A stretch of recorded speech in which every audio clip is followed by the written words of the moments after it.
ব্যাঙমগঞ্জ থেকে আসছে জান্নাতুল মা। ওর বয়স হচ্ছে 1 বছর। এই 1 বছরে সে কিন্তু হামাগুড়ি দেওয়ার কথা, বসার কথা, কিন্তু এই 1 বছরে জান্নাতুল মা কিন্তু বসতে এখনো পারে না। সেই মাথাটা সবসময় নিচের দিকে তাকাই থাকে। ও আসে আমাদের জীবন আলো হাসপাতালে ডাক্তার মোহাম্মদ ইমাম হোসেন স্যারকে দেখানোর জন্য। বর্তমানে সে এখন কতটুকু ভালো আছে আমরা তার মার কাছ থেকে জানবো। আসসালামু আলাইকুম। আসসালামু আলাইকুম। ওয়ালাইকুম আসসালাম। এই যে আপনার জান্নাতুল মাওয়া 1 বছরে আপনি অনেক হতাশ, প্রায় অনেক ডাক্তার দেখিয়েছেন, অনেক জায়গায় গিয়েছেন, কি সমস্যার জন্য আপনি আমাদের কাছে নিয়ে আসেন? হে বসতে পারে না, হে মাথায়টা এইভাবে তো এইভাবে করতে পারে না, আচ্ছা হাঁটতে পারে না, আচ্ছা এই জন্য নিয়ে আসছি। আচ্ছা, দীর্ঘ কত মাস যাবত প্রেসক্রিপশন ফলো আপে আছেন স্যারের? এই যে দেড় মাস হবে।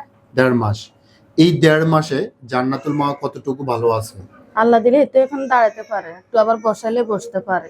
আচ্ছা, আর মাথায়টা এখান থেকে একটু ইয়ে করতে পারে। সাপোর্ট দিলে সে এখন দাঁড়াতে পারে, সাপোর্ট দিলে সে এখন বসতে পারে, মাথাটা একটু হালকা উঠাতে পারে। জি, এই 1.5 মাসে এই পরিবর্তন আপনি দেখেছেন। জান্নাতুল মাওয়া যেটা 1 বছরে যেটা হামাগুড়ি দেওয়ার কথা সেটা হামাগুড়ি দিতে পারতো না।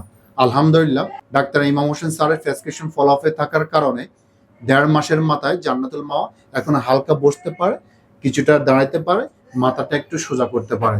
আমরা দোয়া করি জান্নাতুল মাওয়ার জন্য, সে যেন আরো খুব দ্রুত তাড়াতাড়ি সুস্থ হয়ে উঠুক, সুস্থ হয়ে সে যেন সুন্দরভাবে স্কুলে যেতে পারে, মাদ্রাসা যেতে পারে, তার জন্য দোয়া করি জান্নাতুল মাওয়ার জন্য আমরা। আসসালামু আলাইকুম।